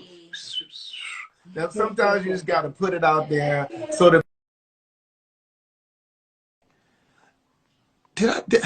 Should I just tell the story? I'm going to tell the story. We like stuff like this, especially when people don't have any idea. Okay. Jacket. Okay, so check this out.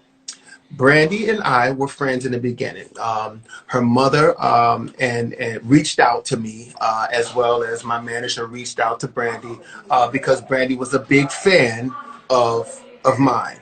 And I was like, wow, that's amazing because this young lady was pretty cool. Now I was young at the time. I wasn't 30 nothing. You know what I'm saying? So don't get it twisted. Hold on one second. Can we keep it down? Because I can't hear.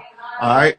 So what happened is we actually, she became kind of like my little protege. You know what I mean? I'm actually the one that introduced her to Vita Spears and Ralph Fuqua. They came to us to actually do a TV show on the UPN network. And I said, well, Brandy's down the hallway and, she's basically, she was on the Thea show. Okay, cool. Introduced her to that. The show came to fruition. My mom and I wrote the theme song to the Brandy show. So Brandy and I were really, really close. One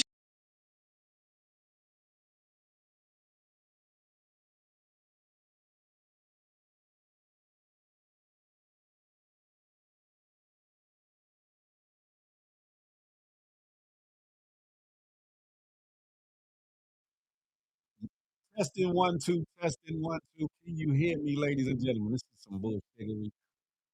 I must have ruffled some feathers or something. Can y'all hear me? If y'all can hear me, give me a thumbs up or 100 in the comments if you can hear me. If you can hear me, give me a thumbs up or 100 in the comments, please. Thank you, Lord. I'm gonna continue on. We're playing the video. There was a glitch. There was a glitch. Zion, good morning to you. Good morning. The one Quan Brooks, welcome to the situation. Gerald, I seen you. Hilltop Cafe over on the good IG. Come on over to YouTube. Tiff NACC, come on over. Senora Mitchell, come on over to the good YouTube. Okay, I appreciate you. I appreciate you. CLBC and Y, what's goody like the mob? For those that are just tapping in, we talk about this Wanye and Brandy situation. I think the Bama said that he was with her when he sanctioned her going to the prom with Kobe Bryant. We going I'm trying to find it. It was a little bit of a snafu situation, so I'm gonna bring the video back to about 2 minutes and go from there. I apologize. Anyway, we move forward. Hold up, I don't hear nothing.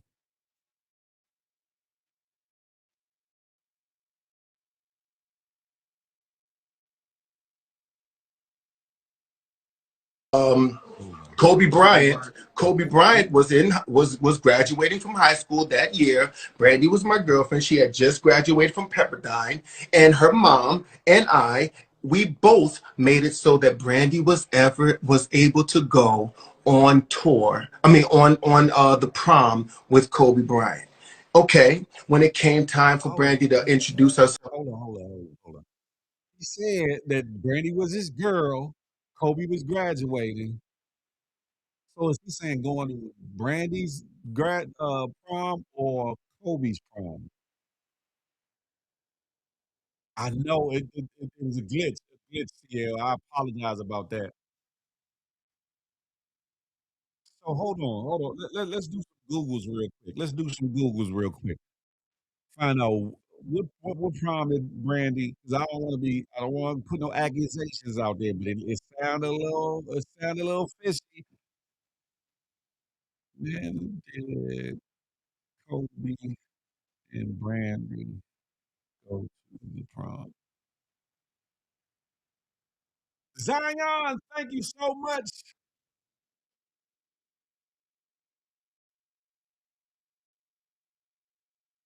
Hippo character going really fast on his chair, propelling the chair across the. Zion, I don't know what that means, but thank you for the super chat. Thank you for the super chat. Kobe Bryant and singer actress Brandy Norwood attended the Lower Merion High School prom together in May 1996. The pair attended the dance at the Bellevue Hotel in Philadelphia, Pennsylvania, shortly before Kobe graduated and began his NBA career. Okay, okay. All right. Let's see if they can pick this up. How old was Brandy when she went to the prom with Kobe Bryant? Let's see if they can pick this one up. I type Kibby Bryant. Kobe.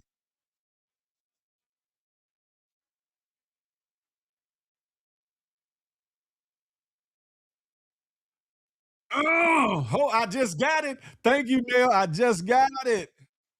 She was 17 years old at the time. Hold up, Wanye. Hold up, Wanye. One Yizzle. This is the case where your ass should have shut the figgity up. Shut the figgity up. Shut the figgity up. I'm just saying. This is a case where you shut the figgity up, Juan Yizzle. Cause now you done told on your damn self, Wanye. Cause if she was 17 at the time and y'all was already a thing, you said she was your girl. You said she hold on, let me go, let me replay that. Y'all might think I'm bugging. You like, Phil, you bugging. Nah, champ. He said what he said. I didn't say it for him. He said it. Unsolicited. He said it. You see? It's going to be for the rest of your life. You're learning through everything. And Brandy and I learned through a lot. When it came time for Brandy to go on her prom, she was my girlfriend. Uh, um, Kobe Bryant. Kobe Bryant was graduating from high school that year. Brandy was my girlfriend. She had just graduated from Pepperdine, and her mom and I, we both made it so that Brandy was able to go on tour. I mean, on the prom with Kobe Bryant. Okay, when it came time for Brandy to introduce herself to the world, Damn, Wanye. Used to be the man, Wanye. What happened? Oh my God. Peep Ski said, what's wrong with Kobe cracking? It wasn't about Kobe cracking no brandy. Allegedly, Peep Ski, I think you came in late. Not allegedly. Brandy put out a memoir, a book saying that Wanye dated her and had sexual relations with her at 16 and he was 22. And she feels as though he took advantage of her and that she wants the world to know the difference between certain things or whatever the case may be. So she was 16 and he was 22 when they started dating. CL, something to that effect. Either before that or after that. According to her, he, got the good at the young age of 16. I don't know, but Lord have mercy. Damn it.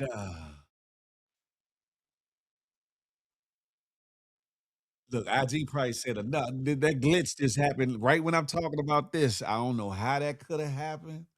I don't know how that could have happened. However, I'm about to send this link out or whatever the case may be. If you want to be a part of the conversation and get your ones and twos on this here situation, be my guest. Be my guest. But damn it. Let me pin this to the top. Pin message. Boop, boop.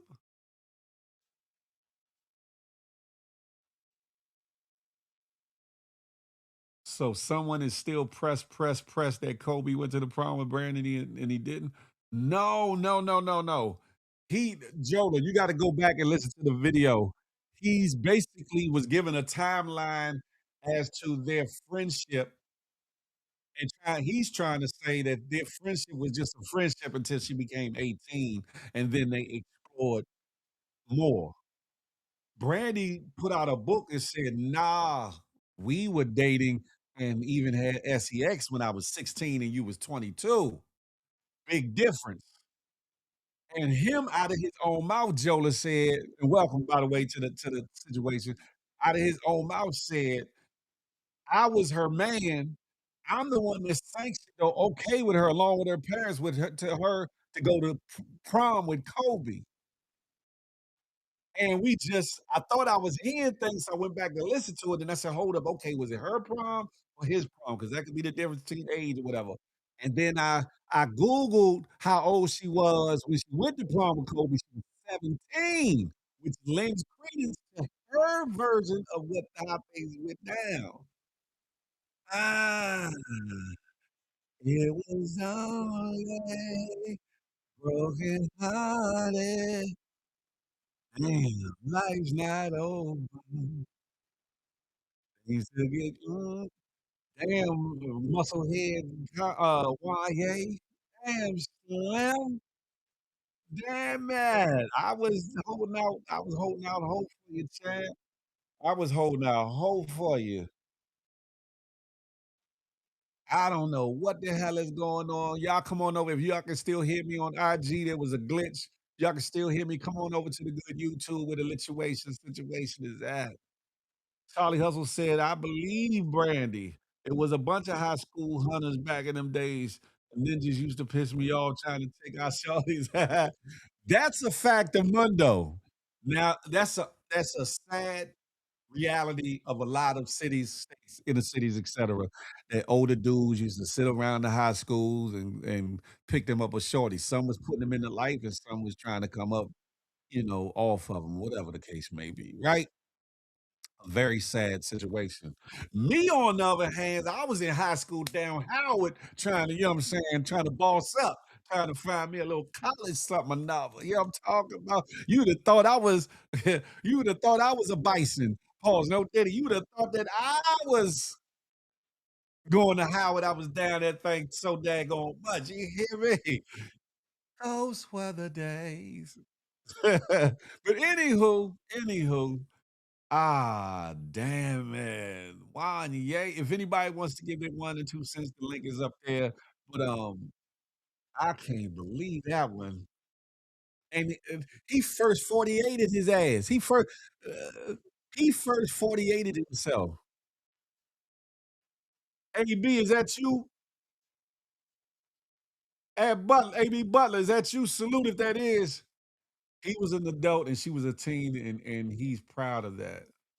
He was trying, but Jola, he was trying to differentiate. He was trying to say they was older, that she was older, and that she was of age, that she was 18 at the time, whatever, when they decided to just explore something other than, you know, a friendship or platonic relationship or working relationship or whatever the case may be. I was definitely the one that was dealing with one of them older guys, unfortunately. Nelly Nail, we know how it got down back in the days. A lot of folks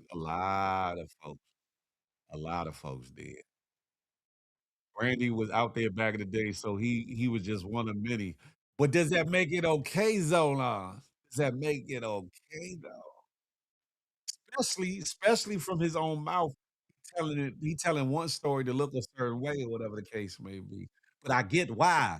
I get why, because we in this era, we in this age of Me Too's and You Too's and them Too's and Woo Woos and all those things.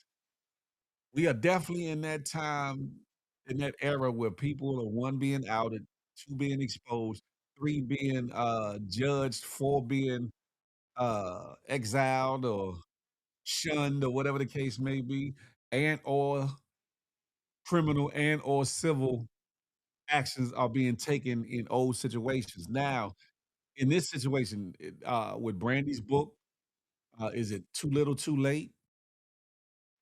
Or is it right on time? That's another reason for the title. Is Brandy's decision to come out and tell her truth too little, too late, or right on time, given the sign of the time, given the things that are going on? Should Wanye have did that live he did, and I'm not sure when he did that live. Shout out, looking at his facial structure and all that, it looked more recent than that. Shout out to Hollywood Unlocked who actually captured that footage and put it out or whatever the case may be. I gotta give all credit to that. Um, mm, it doesn't make it okay either way. Unfortunately, times were different back then. That's a fact, Jola. That's a fact. That's a fact. That's a fact. But damn, will this situation shake up the internet? Will this situation shake up boys to men? Will this information shake up Wanye's personal life? Will this situation affect his son's group? One more. Will this have long lasting implications?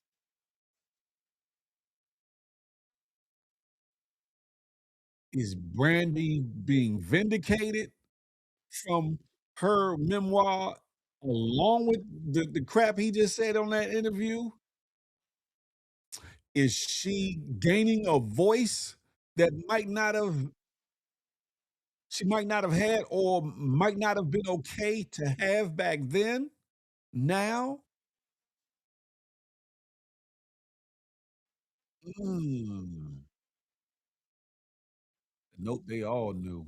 Ooh, we Bad Wilson, OM to the G. You hear me? His smile in that picture looked like he's on that. Nah, I ain't gonna say that. I ain't gonna say that. Charlie also. I know people are going to look at him sideways from now on. Yeah, yeah, yeah. Sexy Sugar Mama said he was trying to clear himself by saying her parents were okay with their relationship so that he didn't look like he was taking advantage of her. But when he mentioned about being her man and the prom thing, he got stuck for a minute mentally because you can see it. He's like, "Oh, I said that. Shucks," and he kept talking. I guess feel like nobody would catch it or nobody would catch on, but I caught it. I was like, "Hold up, Slim.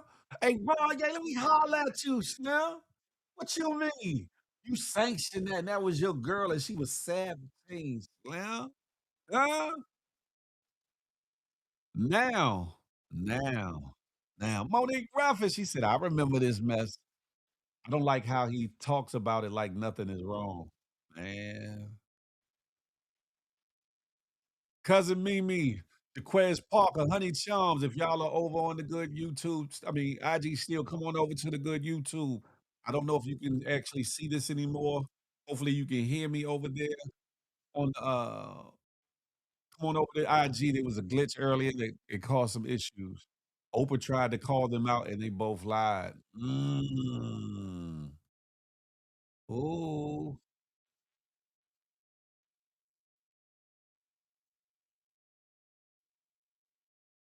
Tori said, "Not interested in going to his tour or TLCs anymore. I don't care, I don't care." But what about New Edition though, huh? Will that have any effect going forward on New Editions to it? Tony Braxton. I wonder if it is a love, hey, why does it? Man, I wanted to be in the building. I wanted to see it before it ended. Ah, man. That's a lot though. And Brandy's parents were okay with it. Jola, now that'll be the question. I can see in here. I can't get in my YouTube right now. Watch. Okay, okay, honey charm, salute. I appreciate that. Crazy work, mom. Irregular show. I see y'all on IG. Salute. Now that's gonna be one of the questions too, Jola. Did they truly know, and did they know back then? Did they know if allegedly if they were intimate and or in a relationship before she was 18, did they know then or did they know after she became 18? Did they know then or did they know after she was 18? That's a big question. That's a big question. His Breakfast Club interview is just as bad and that's recent. I'm gonna have to go back and what you call it. She wasn't 16, she was only 15. They sang the best friend song on Oprah and it was strange as F. Really? Mm. Notorious said, "I don't care. I don't care."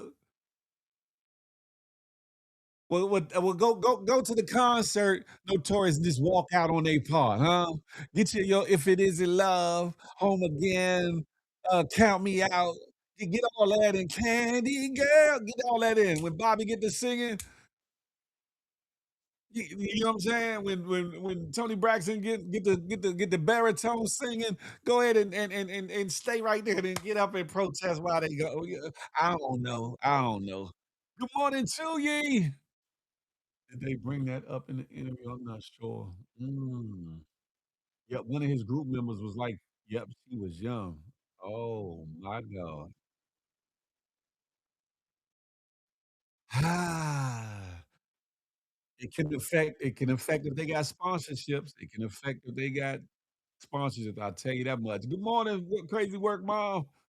This is a big hot ass mess. A hot ass mess. What about if I just mean mug him? His whole performance just stand in front of him like, you know you ain't gonna do that no toys. You gonna be like, oh.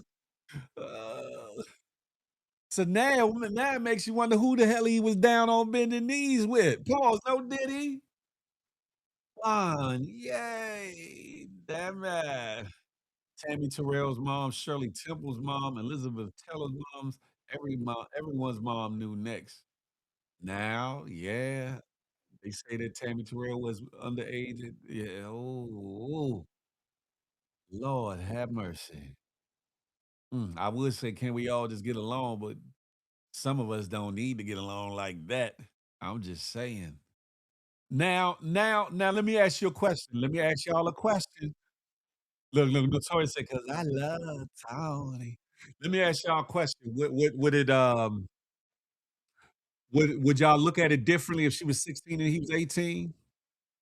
Would y'all look at it that different? Or would y'all be like, "Nah, he was grown then," or whatever? Despite when they started, whatever was going on, would it made a better difference if she was 16 and he was 18? Just a question. Even Tina Turner's mom knew. Mm.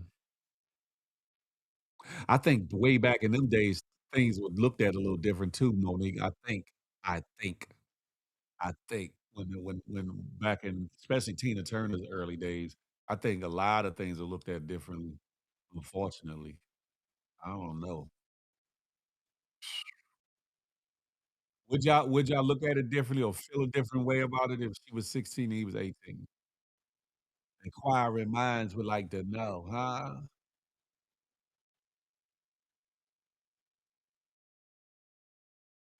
Hey, Nail, don't laugh at Notorious. Don't be contributing to the delinquency of a Notorious because she know good well she gonna be dancing and grooving to everything that come on. 16 and 18 is a sophomore dating a senior. Very much so. Very much could be. That's a fact. 16, 18, no, that's only 2 years. They were in school together at some point. Charlie Hustle, that's a fact. Yeah, so 16 and 22, that's a 6-year difference, right? And she said that they had SEX at 16. They didn't say that's when things started. That's what I would have to read her book. I would have to read her book because I don't know that their thing, according to her version of it, started at age 16. Only that she had SEX with him at 16. Mm. Gmo Christmas. Nell said a huge difference. Look, Monique said, "Hell no, hell the f no." I'm just saying. Listen, this day and age of so many people and allegations and saying this and saying that with a lot of unfounded merit or putting bullshiggery in the mix of truth or all the things that are going on. Um, this one here is a doozy because he, out of his own mouth, as I played earlier, said what he said. Could he have misspoke? Mm. Could he have been telling the truth? Mm. Could he have been trying to sugarcoat or hide the truth? Mm. Who knows? Who knows? I Googled the state of California. It says sex before 18 is illegal, so I don't know. Are any of us guilty of that? Well, listen, I know I got busy well before 18 in the state of California. Not with no people younger than me, so we can get that up off the table.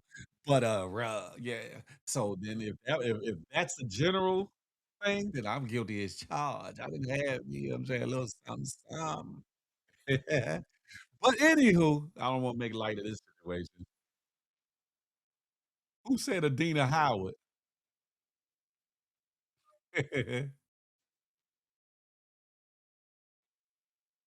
Daughters were given to men to make their mothers' lives easier. Wow. 2016. Nigga, you young, You young He said you're young and you're famous. Man, go holler at Adina Howard or Yo-Yo or something. That's a fact, Charlie Hustle. Now I see why you said Adina Howard. Lord have mercy. He most certainly didn't use his calculator before he went live.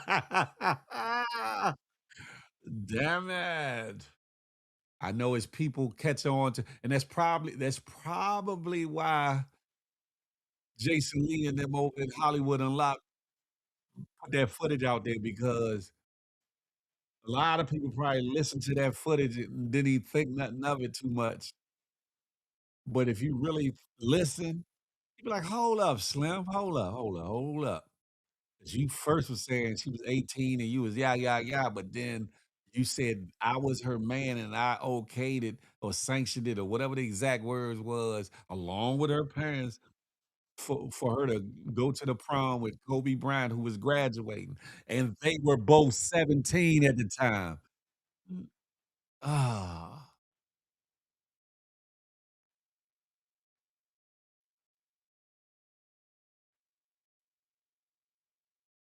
who's normalizing? I'm not normalizing it. What are you talking about, Monique? I am far from normalizing it.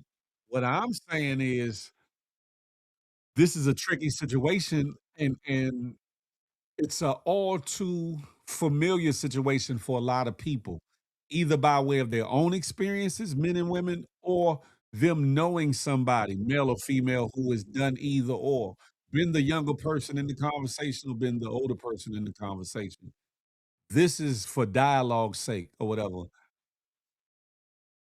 I was kind of like, okay, we don't know what happened, what took place. We don't know if she's telling the truth or not when I first went into the conversation, because you don't know, right? But when I actually, because I gathered that footage, I gathered that footage prior to the show, and I listened to it.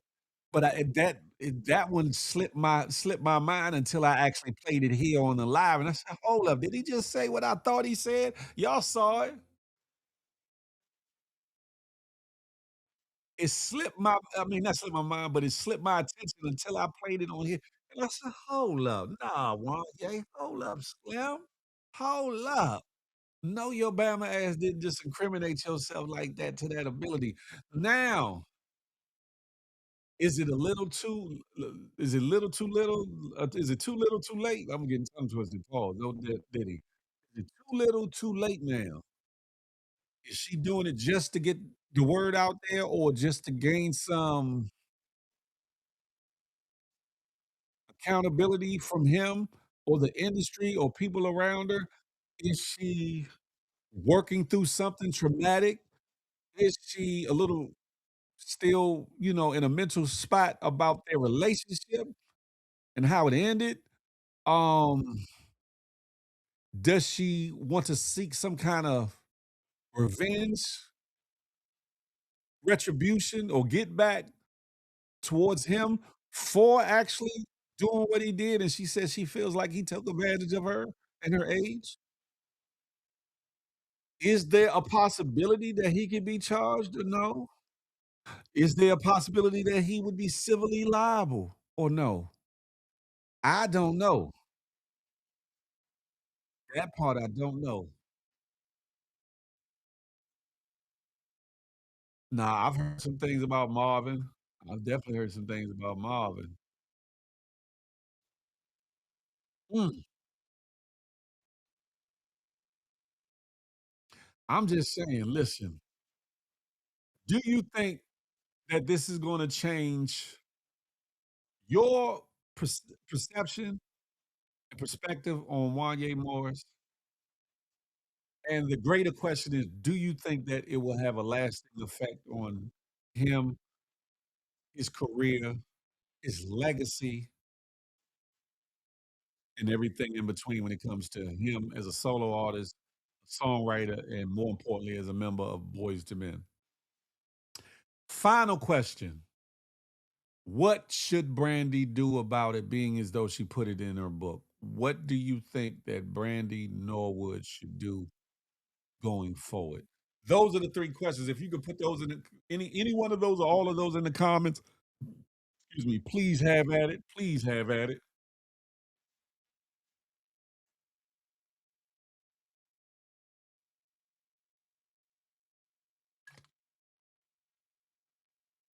Brandy has been dealing with this for years.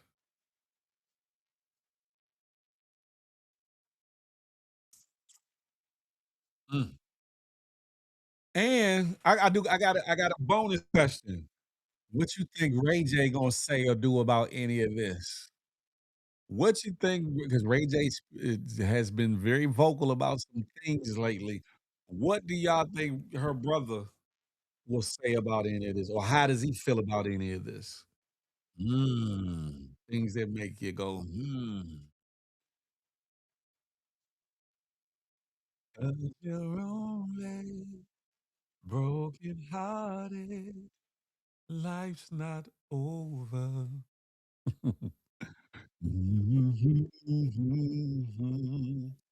Lord have mercy.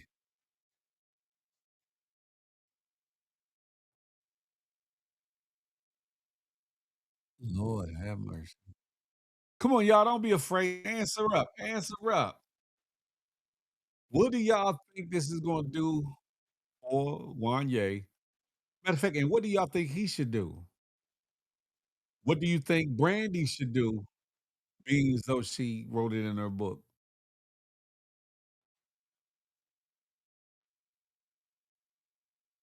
Monique said, "I know about him and others. I was there." How was you there? Was you in the room, Monique? Was you right there in the next room? Like, I hear what's going on and I know what's happening.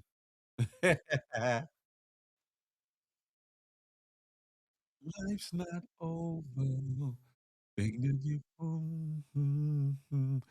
Yeah, I'm off on the words. However, Lord have mercy. Anywho, ladies and gentlemen, boys and girls, if you're watching, if you're listening, if you're tapping in and tuning in from anywhere that I got this simulcasting and broadcasting, YouTube, now IG, Facebook, X, known as Twitters, formerly known as Twitters and Twitch. And I'm gonna put this on a couple other platforms as well. It's your boy Big Phil Speaks. Do me the honor and the favor. If you're on another platform, come stop by YouTube to this video. Hit the thumbs up for your boy so I can menage with the algorithm. So I can menage with the algorithm because it's a lot of me to go on Rizal. Pause. No diddy, fellas. But I want to menage with the algorithm just a little bit. Show me some love, and that don't cost you a plug nickel nor a dime. You hear me? Just a moment of your time. Ray J has great love, respect, admiration for Brandy. He will protect her. That's a fact. I'm wondering if he'll speak out about it though. Now that it's coming to light or coming to the forefront. I wonder if he will speak on it openly and how far he'll go verbally with what he says. Mm. But if you're tapping in or you have stopped by through IG or any other platform and you're not following me on said platforms, please do so. I'm at Big Phil Speaks on any and all platforms. Any and all platforms at Big Phil Speaks. Make sure you tap in. Make sure you lock in because you never know what you're going to get on the Good Morning Gang morning show. You're going to get a cry sometimes. You're going to get a laugh plenty of times. You're going to get angry sometimes. You're going to be hurt sometimes. You're going to learn something oftentimes. You're going to be inspired, hopefully, every time. You name it. The Good Morning Gang morning show is going to run the gamut for that. Eh, and your boy Big Phil Speak is at the helm of it. There's other morning shows. Shout out to every morning show that exists, big and small, but ain't nothing like me. Why? Because they ain't got me. Now, if they want to put a bag out there, I'll come on with the come on pause. Be where I need to be. But until then, y'all know what it is. It's the Good Morning Gang morning show, and I am Big Phil Speaks. Monique Ruffin said, I was still in the industry then. I shared, she shared. Respect, respect. I respect that. I do. And guess what? If you're lurking in the cut in places like Twitter, where I can't see that you're supporting, come on out of the shadows. Come on home. This is GMG, the Good Money Gang. All are welcome here. You just leave the foolishness at the door. You know how they say, take your shoes off at the door, leave your bullshiggery and foolishness at the door. Come be a part of the situation conversation and enjoy yourself. I what to say? I think Brandy can make this a teachable moment for young girls right now who may be facing the same circumstances or temptations. Charlie Hustle, that's a great point. I think that's a great point. I think that's a great point. Because listen, at a time, I'm not saying that it's not going on in the same volume, but at a time it was very prevalent throughout inner cities and places and spaces. And at a time further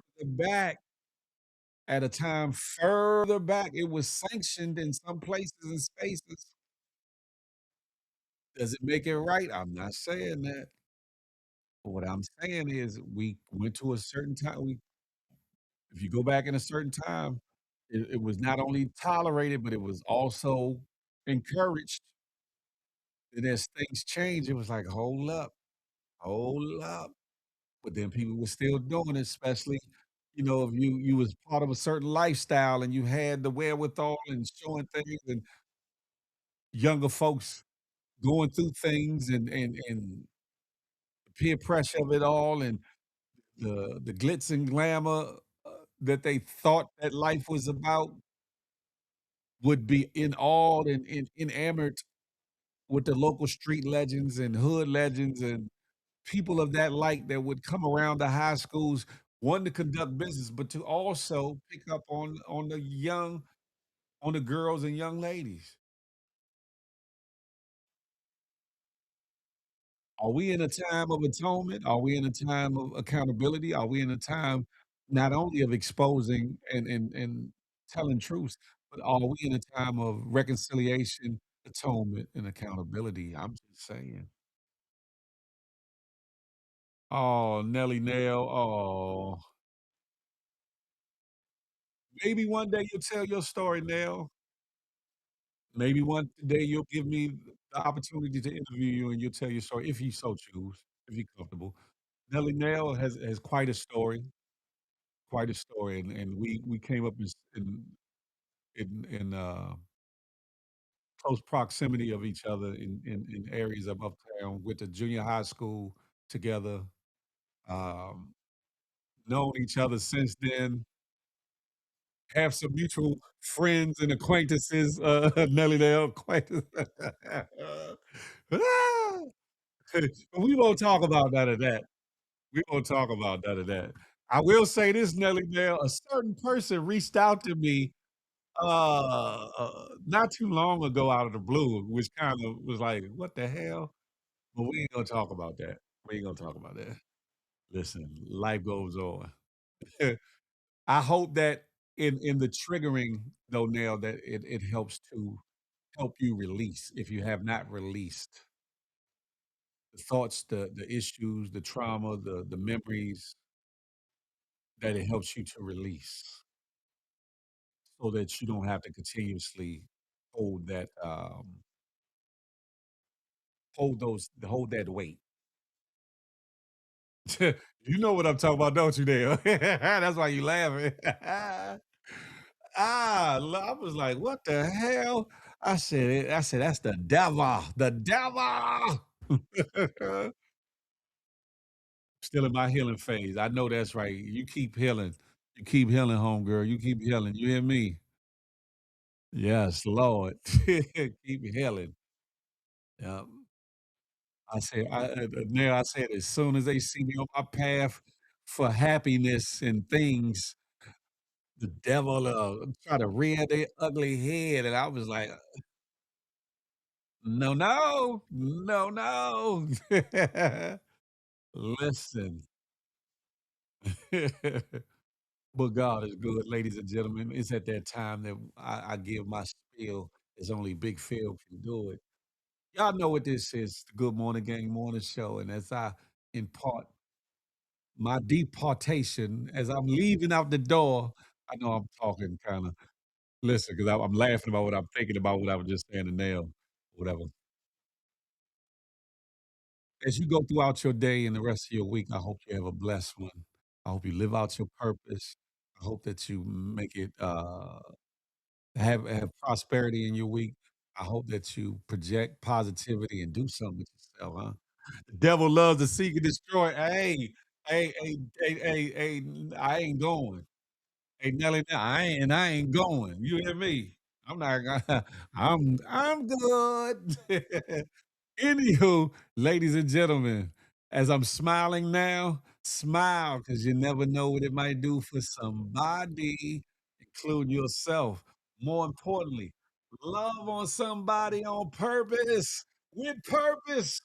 Last but not least, I'm not anti you. I'm pro me with the emphasis on building we. Let that marinate in your melon. Till the next time we chop it up and have a tay. Until that day, I'll holler. Listen, rebuke it. Man, if I was Captain America, that would be my shield. You hear me? Yes. I'll holler, huh? It's the Good Morning Gang Morning Show. Make sure you're involved. We family here. You feel me? Thank you, Notorious.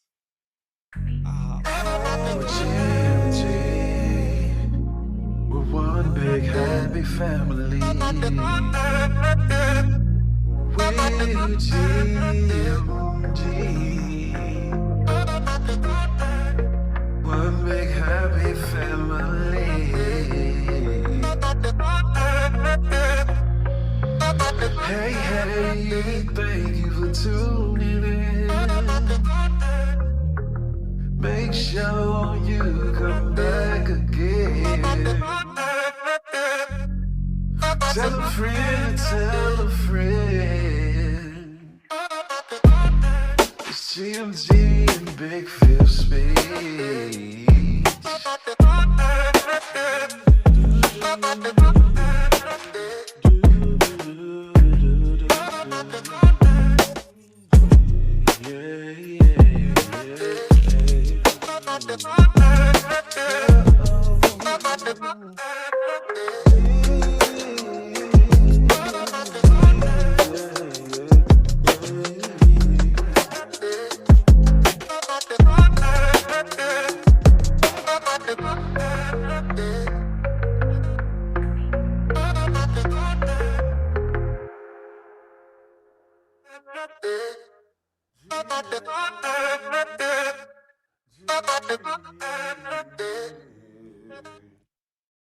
Thank you, Zion. The goal is to increase viewership, but also increase the experience that you all get when you come to tap in and tune in with Big Phil Speaks in the Good Morning Gang Morning Show. The goal is to make it better and better and better and better. So if you would, tell a friend to tell a friend, tell a lover, homie, and a friend to come on through. Come holler at your boy or whatever the case may be. I'm fighting to get back into algorithm because I was gone for a minute, but it's happening slowly but surely. Big Love, whoop! I see you. Listen, we're going to enjoy ourselves. I got some big things coming up for the Good Morning Gang Morning Show, for Big Phil Speaks, the person, as well as the channel and the brand. I'm not going to talk about it. I'm going to be about it. And as I like to say, I'm coming for everything that got my name on it, every positive thing, every good thing that got my name on it. Love, opportunity, business, adventure, all of the above in 2026. I advise you to do the same thing. On that note, I'm up out of here. You hear me? Peace.